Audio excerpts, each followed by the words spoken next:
Assalamualaikum warahmatullahi wabarakatuh. Kenalkan, nama saya Zulfa Ladia Tama dari Manajemen SDM 2.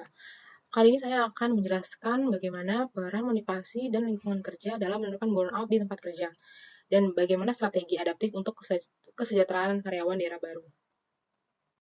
Pertama-tama kita mengetahui bagaimana fenomena burnout dalam sistem kerja hibrid.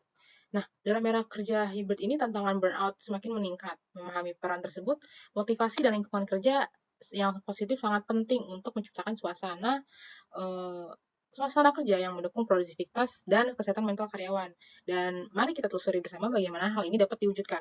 Nah, terlihat di gambar ini peningkatan sistem kerja yang menjadikan burnout itu sebagai masalah. Yang pertama itu bisa dari fleksibilitas versus batasan kabur dari sebuah sistem hibrid. Yang kedua itu ada potensi isolasi tersendiri jika bekerja hybrid. Dan always on culture. Kenapa always on culture? Pasti kan kalau misalnya kita hybrid itu pasti selalu on gitu kan, mau itu jam kerja bukan jam kerja, bahkan hari libur weekend, hari libur nasional segala macam. Dan itu berdampak apa? Berdampak adanya penurunan produktivitas, retensi rendah, dan masalah kesehatan pada karyawan. Nah, kita masuk ke yang pertama, motivasi dalam bekerja. Apa sih dan bagaimana sih kita memotivasi diri kita untuk semangat dalam bekerja hybrid gitu? Apa sih jenis-jenis motivasi? Nah, motivasi ini tuh dapat dibagi menjadi dua, yaitu intrinsik dan ekstrinsik. Yang sebagaimana kita pelajari, motivasi intrinsik itu adalah dorongan dari dalam diri kita, kepuasan kita, tantangan dan rasa pencapaian kita. Teori yang terkait ini adalah self-determination, teori dari Deci dan Ryan, kebutuhan otonomi, kompetensi, dan keterhubungan. Kalau contohnya itu, motivasi intrinsik itu berasal dari dalam diri karyawan. Ya, kayak dia mencapai target, entah kepuasan dia dalam menyelesaikan tugas. Nah, itu contohnya. Untuk selanjutnya, motivasi ekstrinsik itu adalah dorongan dari luar. Contohnya kayak mendapatkan penghargaan, promosi, pengakuan dari atasan gitu.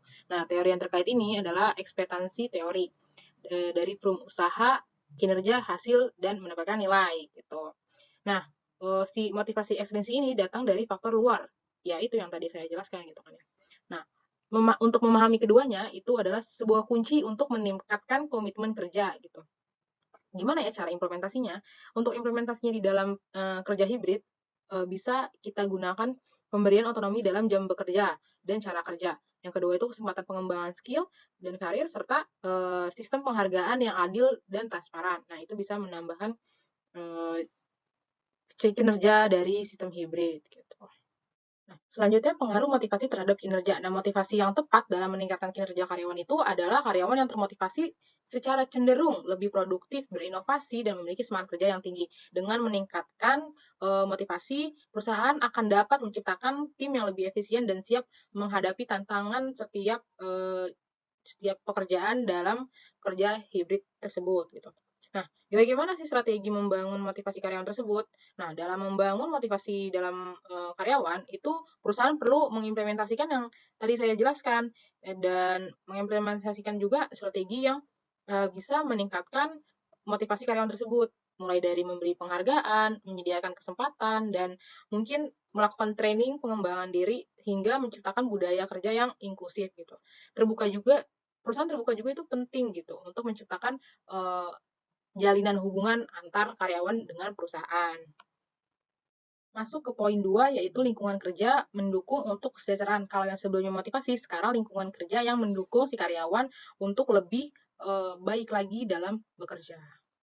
Lingkungan kerja yang positif mencakup suasana yang mendukung kolaborasi, kebersihan, serta sarana dan prasarana yang memadai. Selain itu, kebijakan fleksibilitas kerja dan adanya dukungan dari manajemen berkontribusi besar terhadap kepuasan karyawan. Faktor-faktor ini penting untuk mereduksi bagaimana stres di karyawan dan meningkatkan produktivitas pekerjaan dari karyawan tersendiri. Nah, untuk kilas baliknya, kita masuk poin-poin ke lingkungan fisik yang mempengaruhi, yaitu ergonomi, pencahayaan tempat, ventilasi, dan kenyamanan.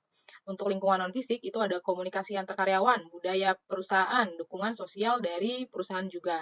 Nah, yang ketiga itu ada pentingnya komunikasi terbuka antara saluran feedback karyawan dan transparansi perusahaan ke karyawan. Untuk yang keempat, dukungan manajerial mungkin ada poin empati, fleksibilitas jam kerja dan pekerjaan, serta pengenalan batasan antar karyawan dan atasan gitu.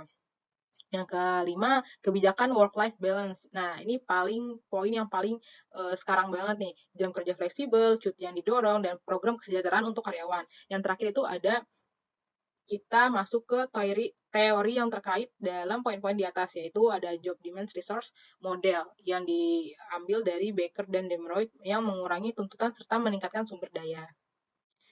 Dan teori ini tuh menunjukkan bahwa dengan mengurangi tuntutan pekerjaan yang berlebihan dan meningkatkan sumber daya, itu dapat secara efektif mencegah burnout di tempat kerja saat hybrid gitu.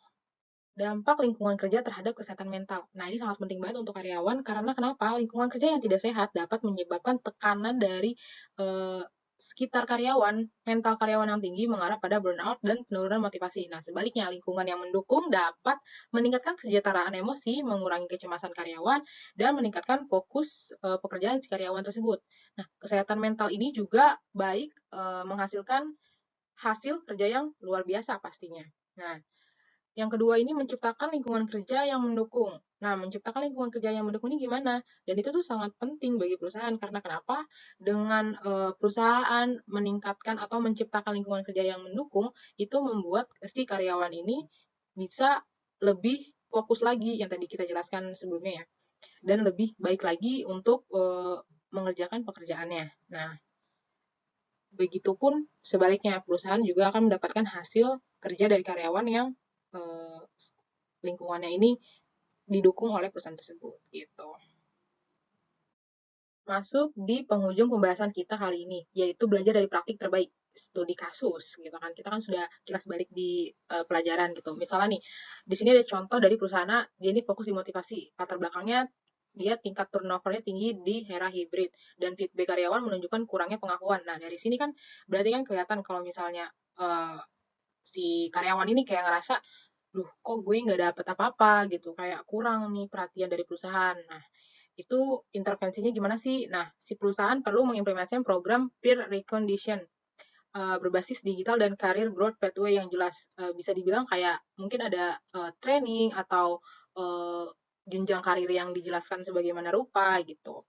Nah, hasilnya gimana? Pasti kan bisa menghasilkan penurunan 10% dari angka turnover dan peningkatan 15% pada skor engagement karyawan. Nah, ini angka umum ya, angka yang diambil dari apa yang kita sudah pelajari kemarin gitu. Jadi, kalau saya tangkap bagaimana sih cara perusahaan ini bisa memfokuskan motivasi si karyawan tersebut gitu dengan ya diberi karir path yang bagus gitu. Nah, yang kedua ini untuk fokus lingkungan kerja. Latar belakangnya, karyawan merasa burnout karena jam kerja tidak terbatas gitu kan. Yang kita ketahui kalau misalnya hybrid itu kan pasti kita ngerasa setiap hari, setiap jam, setiap detik itu pasti harus on gitu. Harus mengerjakan sesuatu gitu. Nggak kenal waktu. Sampai weekend pun tetap masih buka kalau disuruh atasan gitu kan. Nah, intervensi yang didapat apa nih dari perusahaan ke karyawan? Nah, pemberlakuan no meeting free day atau wellness Wednesday atau aktivitas-aktivitas yang membuat karyawan itu tuh, wah gue ada liburan nih gitu. Dan mungkin bisa ditambahin kalau misalnya memang tetap menambah pengetahuan karyawan itu bisa disertain pelatihan, entah bonderi bonderi juga gitu. Hasilnya gimana nih? Ini juga hasil umum dari apa yang kita sudah pelajari. Itu bisa menurunkan 20% dari laporan stres dan peningkatan work-life balance yang dirasakan karyawan. Jadi karyawan ngerasa kayak, wah enak nih perusahaan gue, juga gue dapat feedback yang bagus gitu.